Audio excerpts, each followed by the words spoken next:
প্রভাব খাটিয়ে সরকারি জমি ও ফুটপাত দখল করে ব্যবসা করেন চ্যানেল 24-এর সংবাদকর্মীকে হত্যা চেষ্টার প্রধান অভিযুক্ত মোহাম্মদ সাদ্দাম। নিজের পরিচয় দেন যুবলীগ নেতা, তবে সংগঠনটির দাবি যুবলীগের নাম ভাঙিয়ে অপকর্ম করছে সাদ্দাম। তার বিরুদ্ধে অভিযোগ আছে কিশোর গ্যাংকে পৃষ্ঠপোষকতা দেওয়ারও। ওয়ালটন ফ্রিজ কিনে অনেকের মতো আপনিও হয়ে যেতে পারেন মিলেনিয়াল। সেরা পণ্যের সেরা অফার।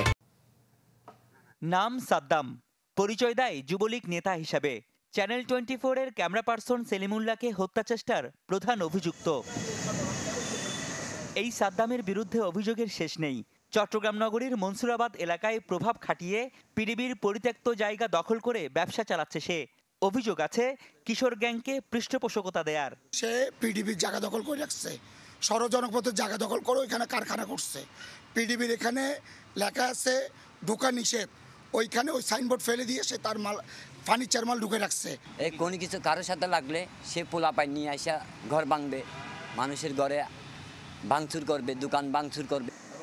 তবে যুবলীগ নেতাদের দাবি সংগঠনের নাম ভাঙিয়ে অপকর্ম করছে এই দুর্বৃত্ত। এটা কোনো রাজনৈতিক কর্মী নয়, সে একজন ভুয়া পরিচয় দিয়ে সমাজবিরোধী কর্মকাণ্ড করে ফায়দা লোটার চেষ্টা করছে। স্থানীয় নানা সূত্রে জানা যায়, উঠতি এই সন্ত্রাসীর খুঁটির জোর তার বন্ধু মহানগর ছাত্রলীগ নেতা অরবিন সাকিব ইভান। যদিও এই ব্যাপারে কথা বলতে গেলে এড়িয়ে যান এই ছাত্রলীগ নেতা। মামলার 3 দিন পরও সাদ্দাম এখনও ধরাছোঁয়ার বাইরে। স্বজনদের দাবি, গেল 3 দিন ধরে কোনো খোঁজ নেই তার।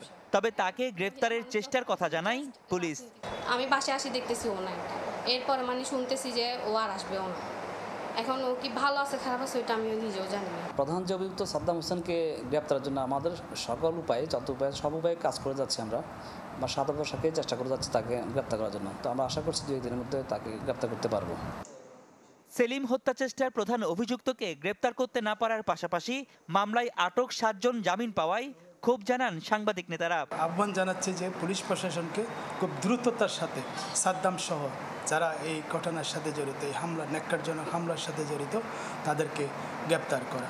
একজন অপরাধী খুব সহজে যখন ছাড়া পেয়ে যায়, তখন তারা আবারও নতুন করে অপরাধ করার মানসিকতা তাদের মধ্যে থেকে যায়, এবং যে কারণে তাদের এই অপরাধ করার পরে প্রপার শাস্তি না হলে তাদের সংশোধন হয় না।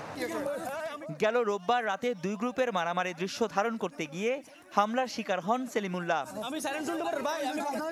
রনি দত্ত, চ্যানেল 24, চট্টগ্রাম।